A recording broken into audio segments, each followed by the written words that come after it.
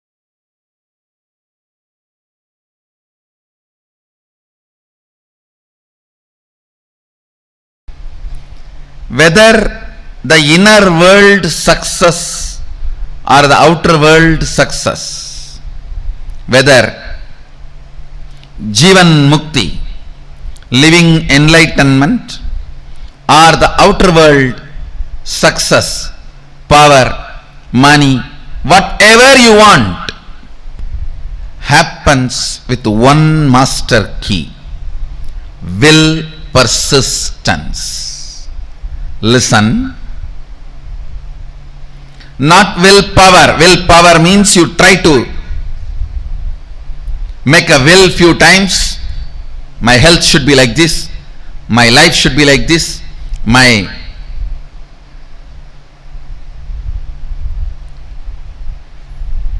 business should be like this. You make few will with the clear idea it is not going to be successful, and when that fails you think, oh, it is not for me, this is not for me, and you collapse. That is what I call willpower. Actually it is will arrogance. But will persistence means the number of times again and again and again your ability to create the will intensely is will persistence. Your will is made out of the material called persistence. Please understand, water in the Ganga breaks the Himalayas not because of power but because of persistence. Not because of power but because of persistence. Whether it is the inner world, enlightenment, or outer world success like money, name and fame, power, health, relationships, whatever you want, inner world or outer world, the master key is will persistence, not willpower. Willpower will always make you feel you are a failure. Will persistence manifests the real willpower and it will make you always successful. Understand? Ganga, the water of the Ganga, neither by its power nor by the objects she carries, she opens the Himalayas. It is just by her persistence she opens Himalayas. Just by her persistence she opens Himalayas. Understand? will persistence, not willpower.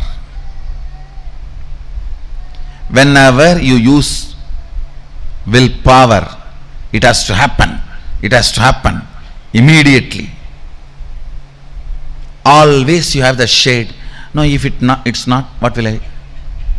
It means already you planned for failure.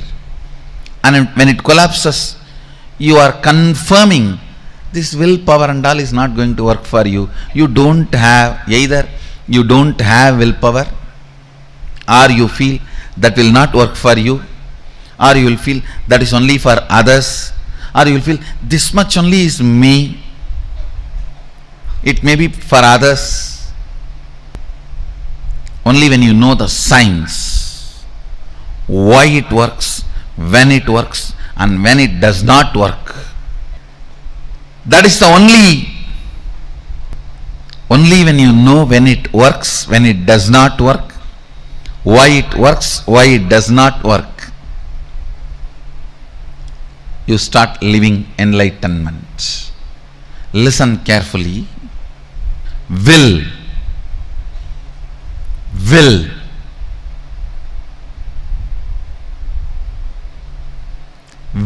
persistence means manifesting enlightenment and powers.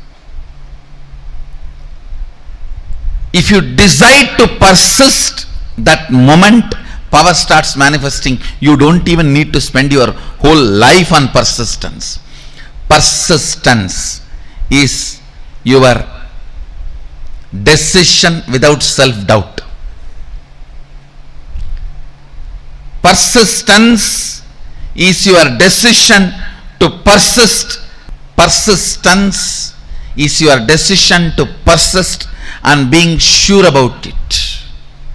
Willpower, when you use just will, you are not sure about you, what will happen if it goes this way or that way. With will persistence, you are sure anyhow how you are going to be. Look at every step in your life. All your patterns of withdrawing from life, all your decisions to withdraw from the life comes from your will arrogant decisions.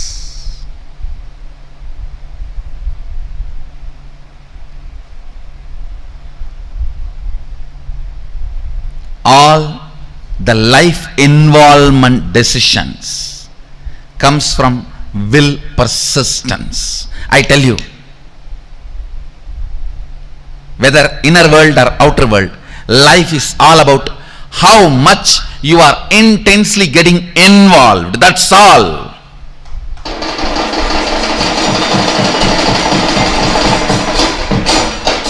The intensity with which you get involved with the life.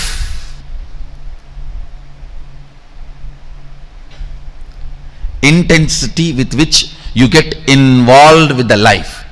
The more and more interaction, more and more involvement, more and more ice breaking.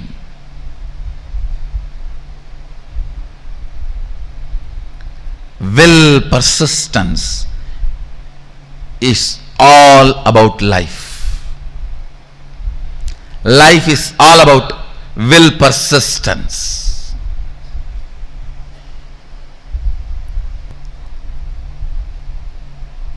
Will arrogance is failure. Will arrogance means I'll try to create a will. If it is successful, then I'll believe this philosophy. If it fails, if it does not click, then I think this philosophy is not for me, this does not work for me, or I think this does not work for anybody. All this is what I call will arrogance. Let me check out how it looks, how it feels. The one and only way you will build will persistence is through Sangha. Sangha teaches you the science of will persistence.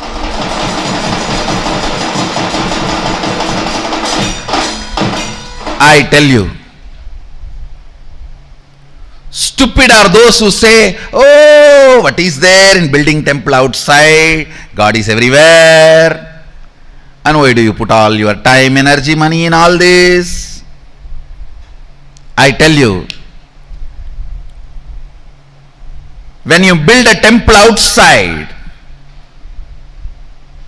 all the things required for it, creating a sangha, creating, inspiring people, enriching, causing, everything, teaches you the science of will persistence, and you become enlightened. By the time Sadashiva sits on the temple you built outside, he already is sitting on the temple which you built inside.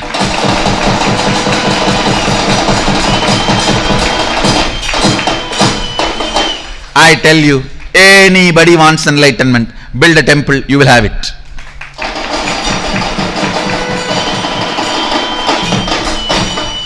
Because building temple is not a joke. You need to work with so many people. So much of involvement with life is required. And I also commit with you guys. Get involved with life. Get involved with Sangha in a very organized, systematic way. I am responsible for your enlightenment and manifesting powers. When I say, I'll do it. When I say, I'll do it. Will persistence does not take time as you think before practicing will persistence. You always think, oh God, will persistence means I have to persist whole life. Actually, your whole life is nothing but the moment you have in your hand. Persist in that few moments you have in your hand. That's all is required.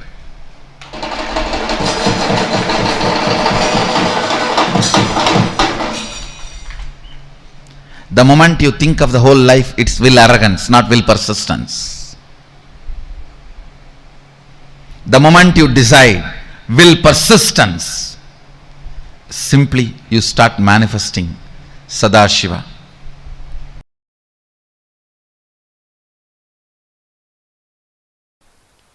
When I say the word will persistence, I do not mean you need to sit for years and years and years. No.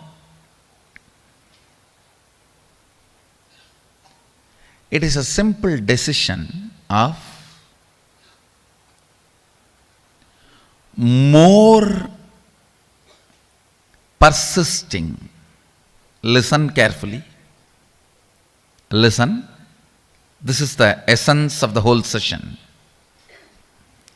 This is the will persistence means decision not to give up on you.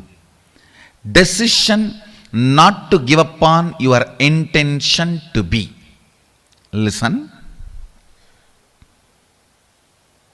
There are only two parts in your inner space. One, will persistence. Another one, giving up. Either you give life to the thought current of giving up or to the will persistence. Your decision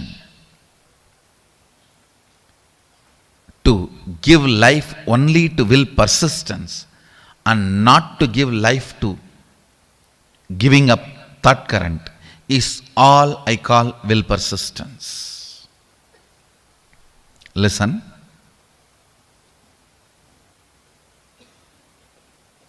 Actually, it's too easy. The truth is, it's too easy.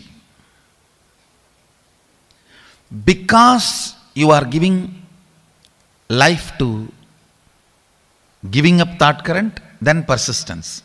Giving up thought current, then persistence. That is when it becomes complicated. It is like you create a terrorist group for some purpose and then you send your army to kill them. You create a terrorist group and then you send your army to kill them. Then world will never have peace. In your inner space, you do the same political game. For right or wrong reasons. For good or bad. You support giving a pattern. You cherish, sometimes without even you knowing. Only when you are about to fail, collapse, you wake up, oh, not this, not this.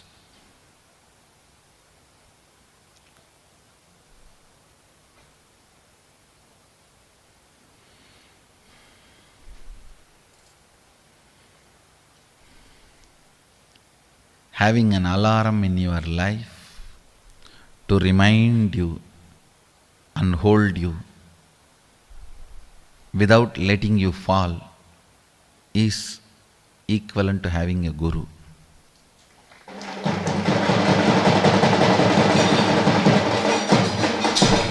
Guru is all about that only. An alarm which rings every day between 8 to 9.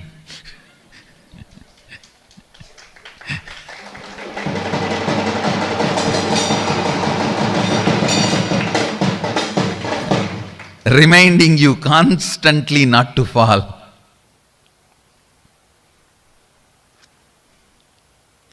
An empower, will persistence, thought current. You never manifest what you desire, you manifest only what you believe. If you think what you desire you are going to manifest, no, you are fool. You don't know the secret of manifestation. What you believe, you are going to manifest. If you believe your willpower is never going to manifest, it is never going to manifest. Your belief, your cognition, your perception, that is only going to become reality. Understand, an important thorn in the flesh need to be removed.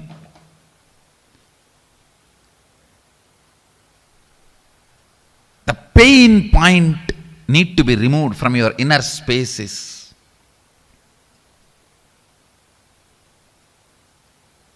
Will, arrogance, failures. All your failures, whether you prayed and did not get. You see, prayer is nothing but making a will. You prayed to God something and did not get it, or you sincerely tried and did not achieve it, or you created a space and it did not become reality.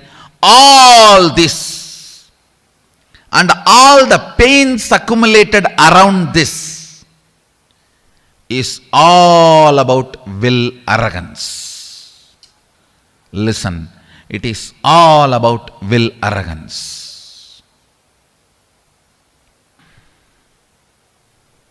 All your failures,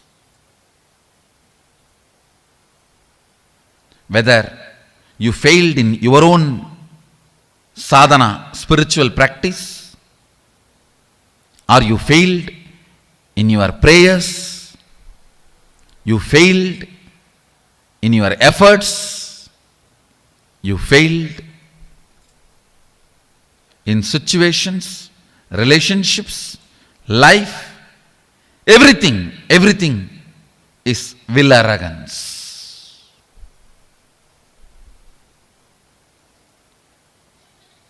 If you understand, by its nature will arrogance cannot become reality. By its nature will arrogance cannot become reality.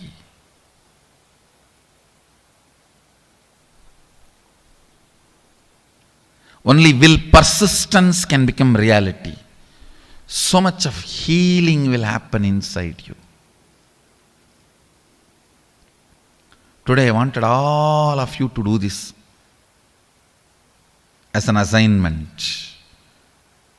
all the situations you feel you have failed, frustrated, hopeless, list from the time you remember you. From the time you remember you, list and find out how your will arrogance failed you in that situation. How your will arrogance was the main reason why you failed. This understanding and then completing with this pattern of struggling with will arrogance and deciding to have will persistence. Your will arrogance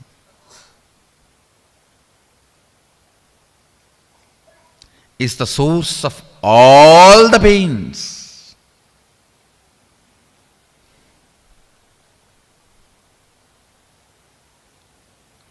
If you can internalize this one truth today,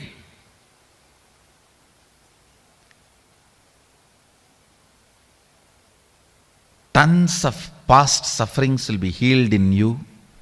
I wanted all of you to do this as an assignment today. From the time you remember, you write down all the failures, frustrations, hopelessness, situations when you collapsed, when you gave up, when you felt you have not achieved what you want, you felt loss, whether it is personal, health, professional, career, life, prayers, spiritual, anywhere. Pen down all the failures and analyze each one. How the will arrogance collapses you, fails you.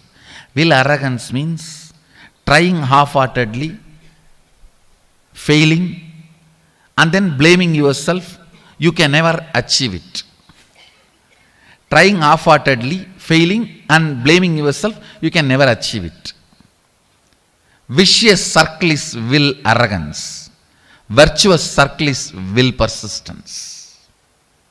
Will persistence means deciding whatever happens, I am not going to give up till my intention to become reality.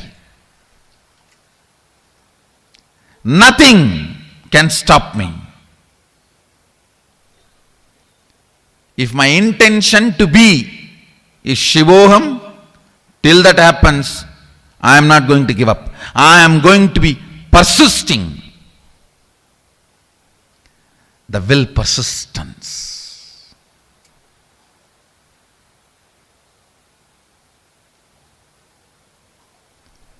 Whatever may be your intention to be, the moment you decide, will persistence,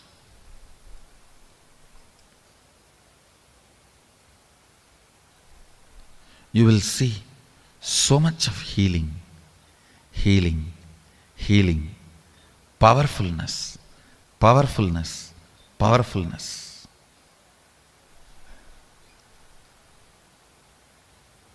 Your own voice sitting inside you and constantly teasing you, pulling you down, disrespecting you, abusing you, will just melt down.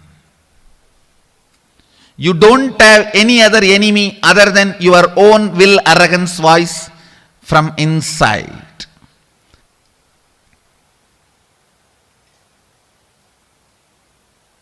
Today do this assignment. This ironing out will heal you so much.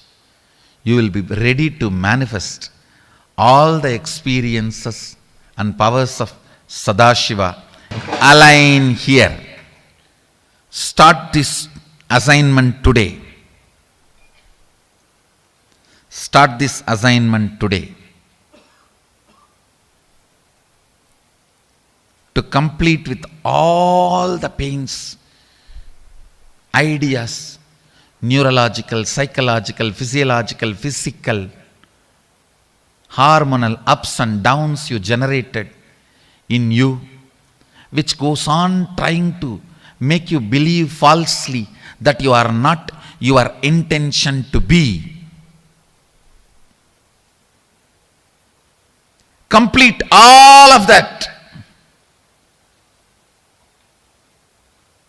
After finishing the assignment, you will simply understand it is just dash dash dumped on you by your will arrogant lifestyle.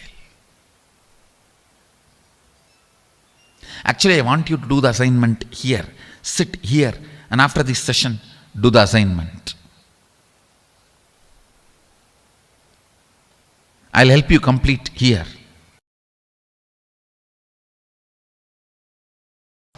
Bringing pure questioning back to your life, bringing seeking back to your life is what I call completion. Understand? It happens only by will persistence, not by willpower.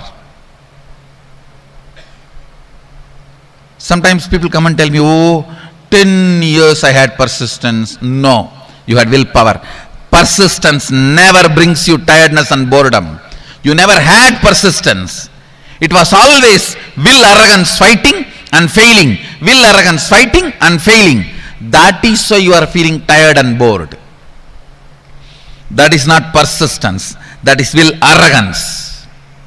You need to have right idea about your past. Only then you will make right decision about your future. Many times,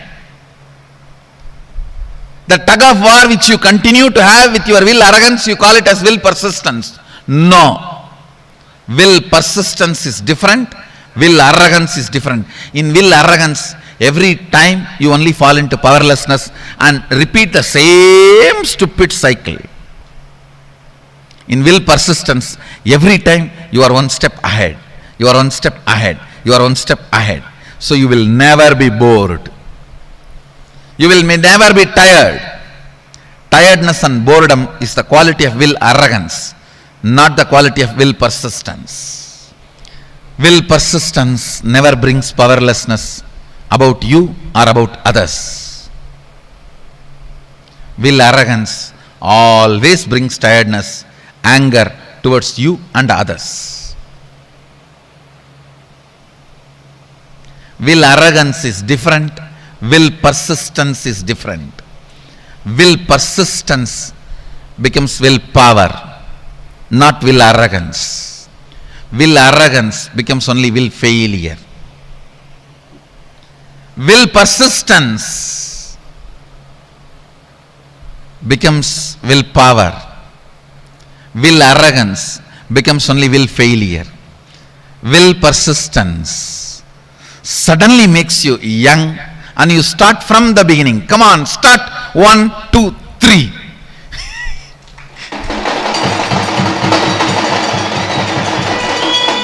Will arrogance makes you feel tired about even the things which you never practiced, but just you imagine you tried. I tried.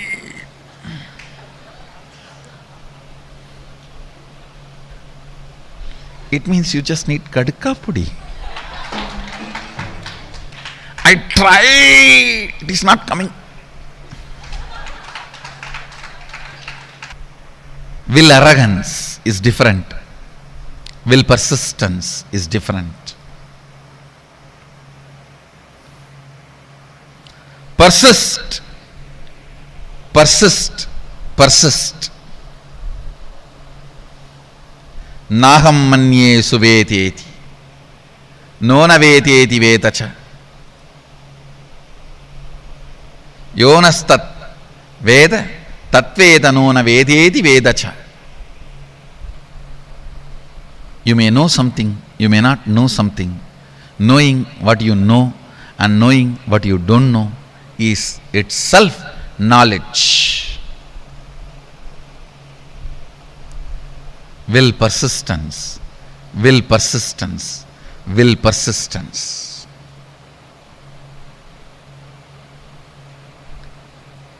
Nothing else need to be done in the world. Just the will persistence will awaken you to you,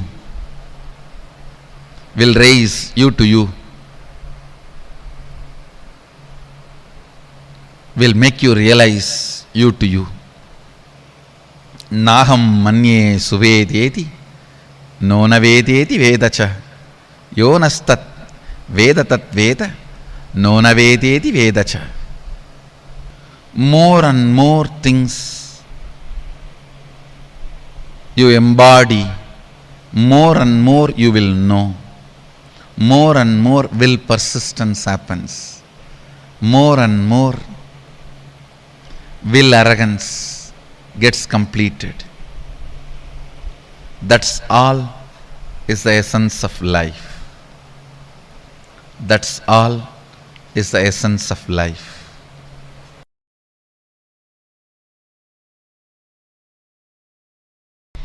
At certain level, attacked by tiredness, self-inflicted boredom makes you feel you know it. That's all can be known. You give up on you. And you feel everything is okay. I have seen this during the manifestation of powers. People actually fight with the so-called willpower. It is not willpower, will arrogance. If I make it now, it has to happen now. If it is not happening, then it is not for me. Leave it. Willpower. What do you think as willpower? Is nothing but will arrogance. Real willpower comes by will persistence. When you are bit by the snake called will arrogance, and that poison spreads inside you as tiredness and self-inflicted boredom. I've always seen this. When people first start seeing me, they are all excited, go gaga about all over. If they don't convert that excitement into responsibility and assimilate it as part of them, then slowly, that's the difference between fan and devotee. Fan just fans away all the excitement. Devotee makes the excitement into responsibility. Whoever has converted their excitement and devotion into responsibility, they will never be bitten by tiredness and self-inflicted boredom. Understand? I am using two words. Tiredness can sometime can come even externally, but boredom only from internally it can come. That is why I am using the word self-inflicted boredom. When these two attacks you, you come to a decision, that's all for me, leave me. When you say, that's all for me, leave me, your life has ended. Your life has ended. Even I don't tell that. Even still I sit and work. How can the system be more and more stronger, so it can radiate more and more, it can manifest more and more, it can support more and more, it can share more and more.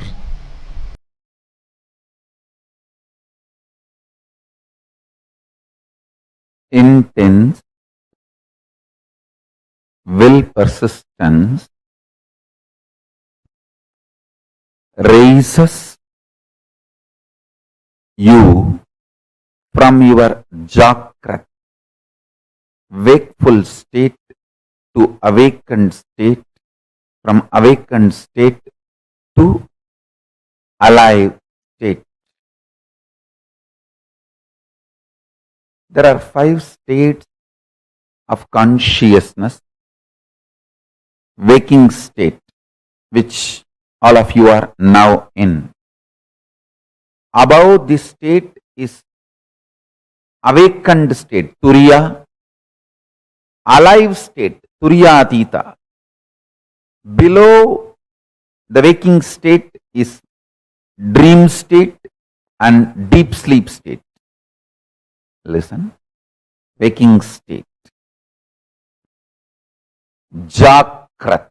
In Sanskrit we call it Jakrat. English, waking state. Below this waking state is dream state, Swapna. Below the Swapna,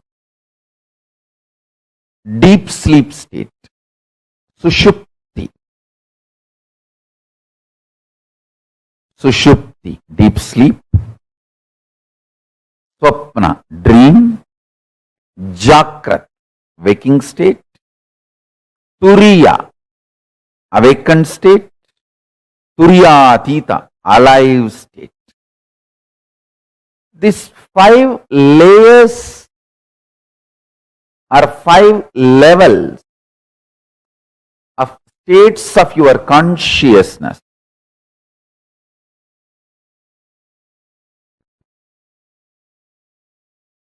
Is your life.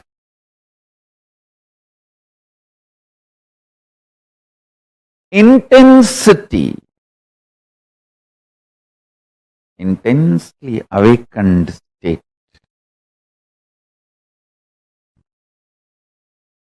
leads to alive Turiyatita in you.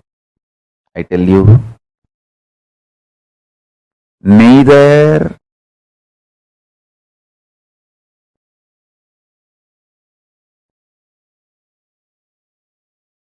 what you consider as external achievements, nor the external capabilities can define you. They can all be one of your glories, like one ornament, but they cannot be the definition of you. Definition of you is in which state you feel cute about you. Do you feel very cute about you sleeping all the time? Or do you feel very cute about your dream state? Do you feel very cute about your waking state? Or do you feel very cute about your awakened state? Or do you feel very cute about your alive, all-powerful state? In which state you feel very cute about you all matters.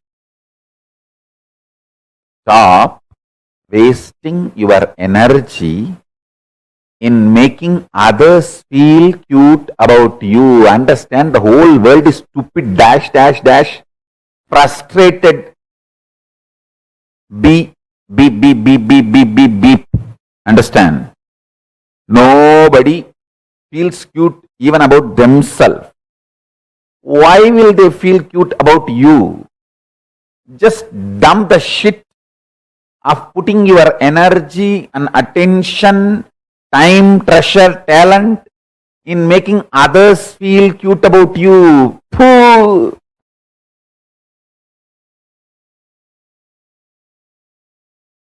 It's like you are wasting your whole life for pig shit. stop. Decide in which state you feel cute about you. That's all is life.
Will persistence is more powerful than force.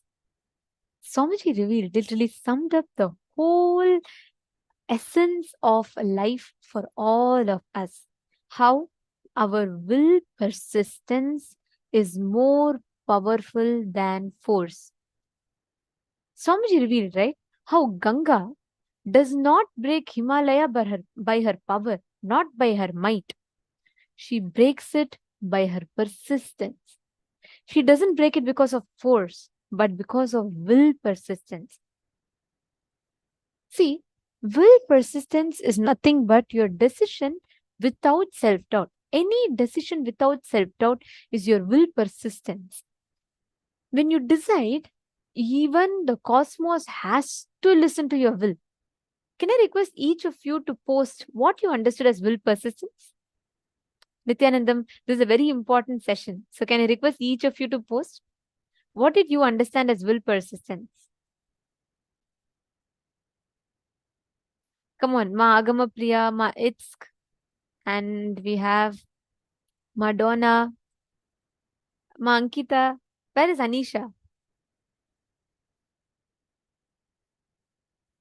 All of you could please post.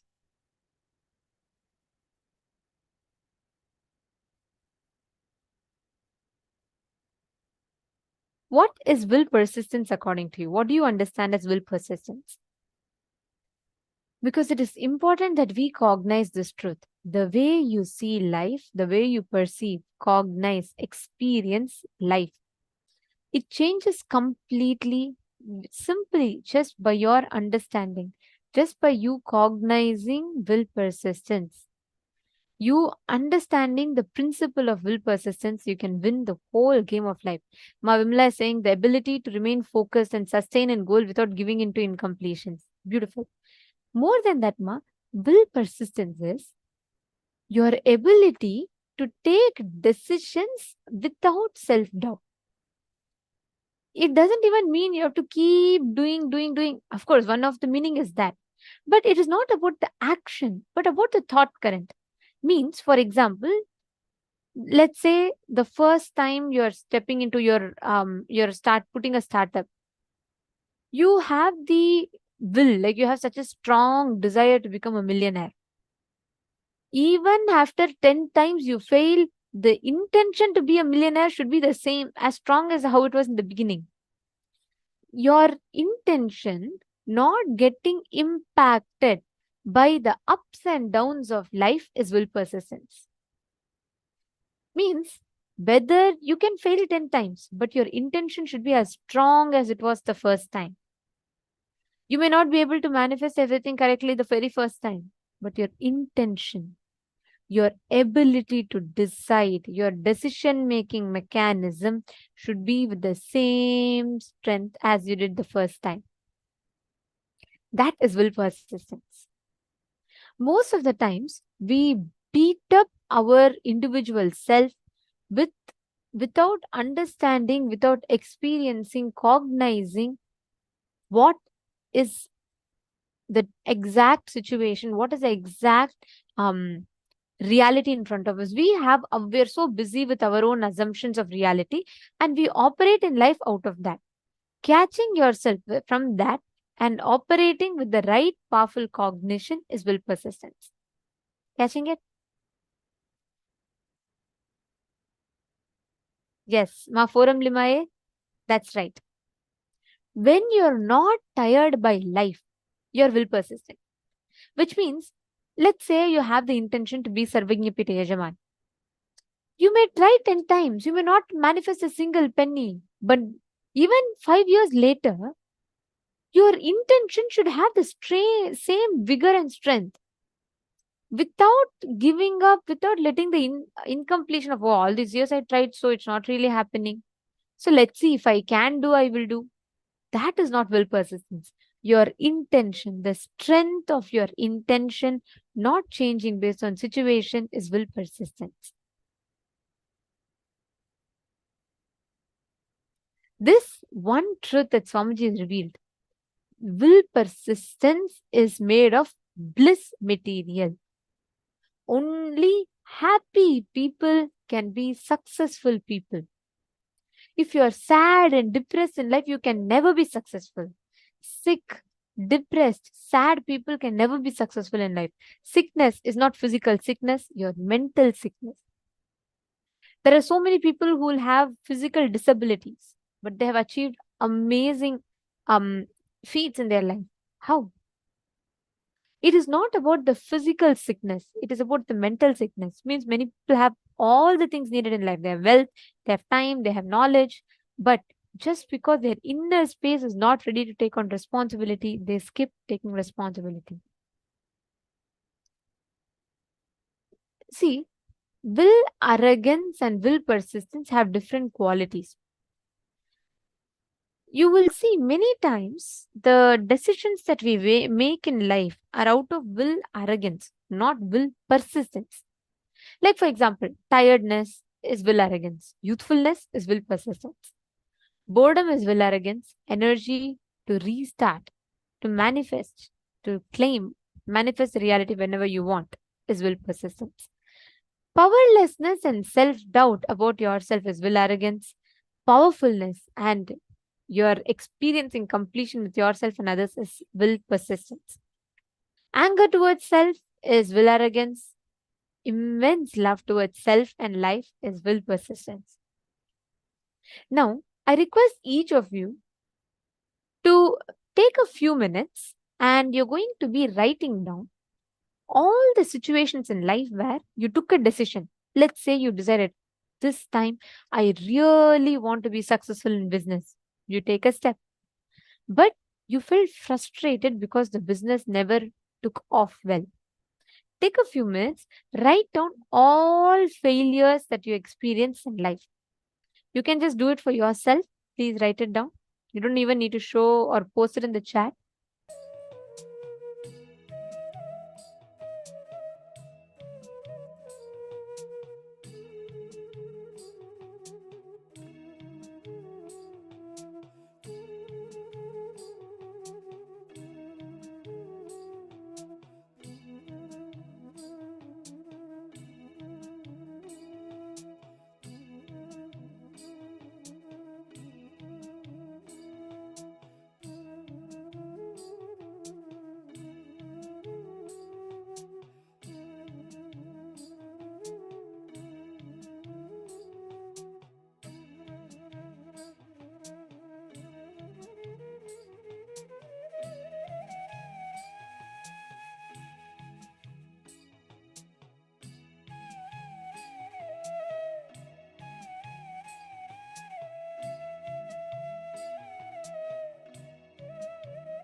slowly relax. With that declaration of will persistence, now with the same space, we are going to be entering into the power manifestation session. For the power manifestation today, in this round, we are going to be doing the power of bringing rain. Literally, just by your will, just by connecting to Paramashiva, you can make the heavens shower. This whole science is about recognizing each and every element of nature as an independent intelligence. We are not seeing the rain as even a natural phenomenon or just a process of nature. We are recognizing that the independent intelligence, the Devata, the deity behind that, connecting to that higher existence of us to make the nature function as we wish. The most important part is none of this can imbalance nature. By doing power manifestation with the whole universe, with the nature, we can never imbalance nature. Because by connecting in with the third eye, by doing the whole power manifestation itself, you are becoming one with that natural flow, dharma of life. The way we are going to be manifesting it is by holding that intense will persistence. Actually, this power of bringing rain is a very popular one within the Gurukul, the Balasans. Literally, it would be very casual. We would be in our class. If our classes get over, we would be able to play in the rain. But it would start raining about an hour before our classes get over.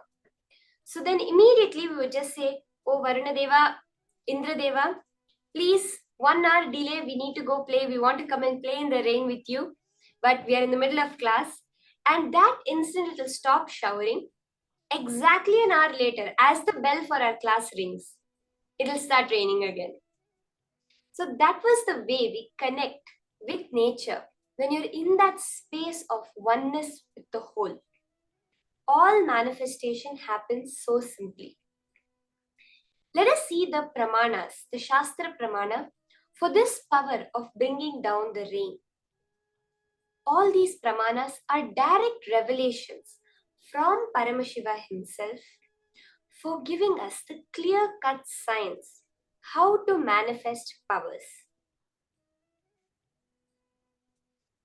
This power of bringing down the rain is just a change in the inner space. As Swamiji says that the Pindanda and the Brahmanda, one end of the rope is the Pindanda, is the body that you perceive, and the other end of the rope is the Brahmanda, the universe that we perceive. When a small change happens within, immediately we are able to change the cosmos around us. When we know how to alter a slight mood, anger to happiness, anger to creativity within us, we are immediately able to change the weather around us from rainy to sunny or sunny to rainy. Let us now see the Shastra Pramana for the power of bringing down rain, connecting with nature. The Shastra Pramana for this power is from the Vijnana Bhairava Tantra, Sutra 113, Dharana 87. Sampradayamimam devi shruna samyak vadamyaham kaivalyam jayate sadyo netrayo stabdha matrayoh. Bhagavan Paramashiva says, "O Devi, listen to this sacred tradition. I shall reveal it to you vividly, completely. Just keep your eyes completely wide open. Do not see or perceive anything. By simply keeping it fixed with a steady gaze on the reality within.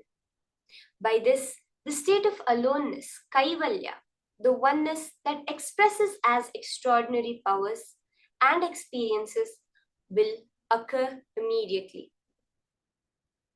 Clearly, what Paramashiva is revealing is how, when we drop the border of me being separate from the universe, keeping the gaze on the reality within, the real truth of the universe, you are able to very clearly see how the whole universe is just an extension of you. The Apta Pramana for this power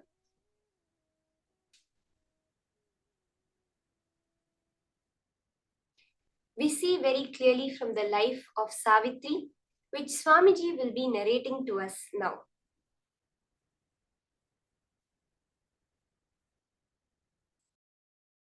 Power manifestation, enlightenment science of Hinduism is not just little peace and little bliss. No.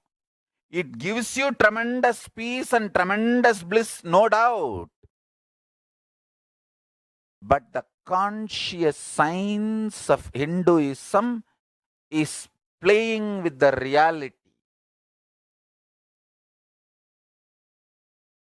One chaste woman who does not want to lose the husband for some reason because she loved him so much, she just stopped the sunrise. And it is true. It is true. Just calculate the Satyavan Savitri's time period. Go and check astrological flow. Exactly those few days there was no sunrise. How? You do research. If you ask me the answer, I am a Hindu monk, I will say the power of Savitri.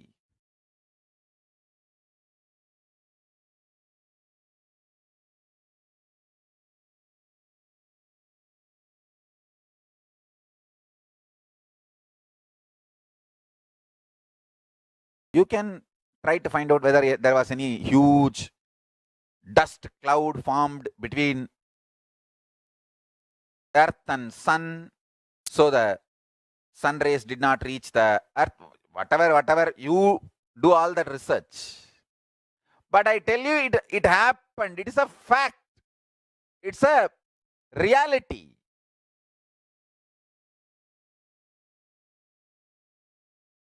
Savitri was able to stop the sun rays falling on the planet Earth for few days. Chastity.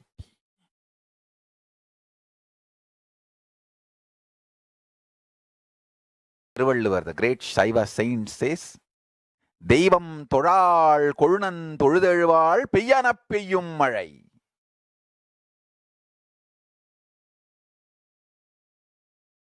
Thoral means not worshipping, no need to be worshipping. It means she experiences husband as God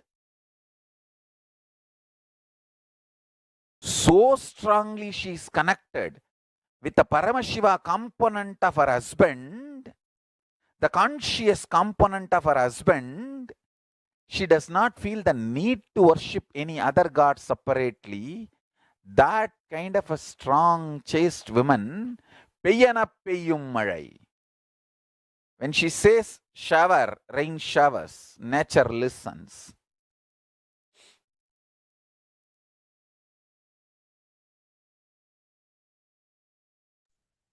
So, as we just saw, Swamiji so beautifully reveals the science of how Savitri was able to connect with the nature just by her very existence.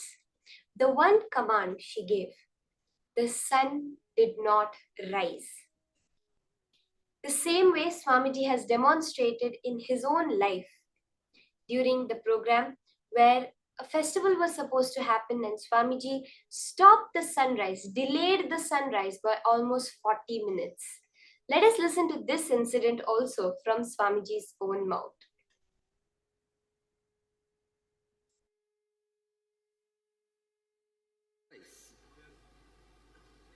I don't know how many of you today observed. I got a little late for the Dvajarohanam. It is supposed to be 6:40 to 7. I told the son, don't come out till I finish the Dvajarohanam. And today, 40 minutes sunrise late. See the Biddi sunrise time today. See, there's a Google thing, there's a website where the sunrise time is supposed to be time and actual time is recorded. Today will be 40 minutes late.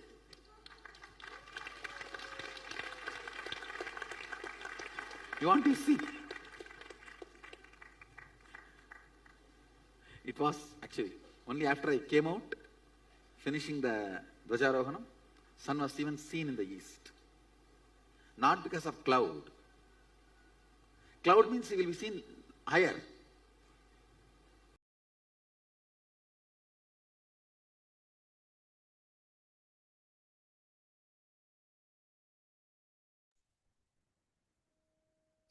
This is the power that all of us are going to be experiencing right now. So I want to request all of you, all you're going to do is choose a particular place. So choose a place that does not have a prediction for rain right now. So let's say you're going to make it rain today.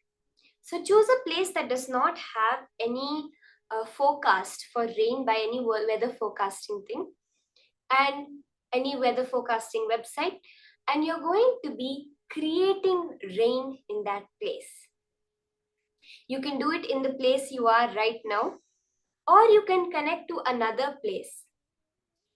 All we are going to do is connect to Swamiji in that intense space of oneness. Swamiji says that all power manifestation comes not from manipulation, which we could understand as willpower that Swamiji explained.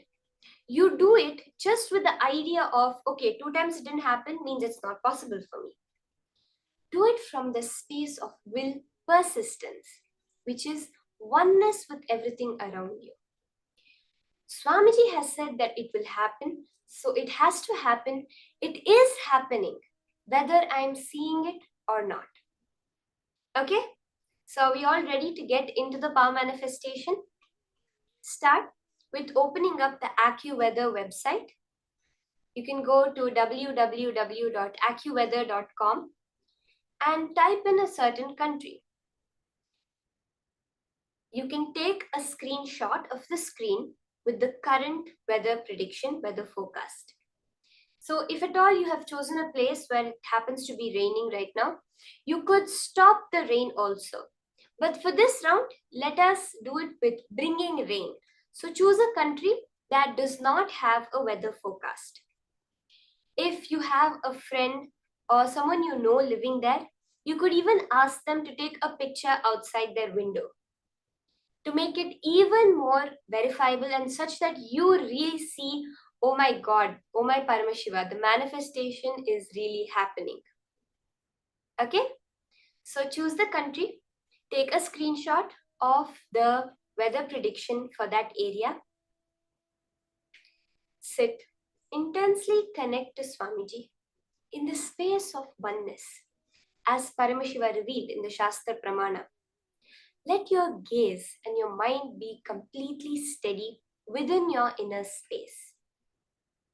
That is the space of unclutching, where there is no external or internal happenings affecting you. You are a pure witness to anything going on in your inner space. Unclutch, chant the Mahavakya to raise your frequency, to tune in with the cosmic frequency. In the space of intense feeling connection, start the manifestation.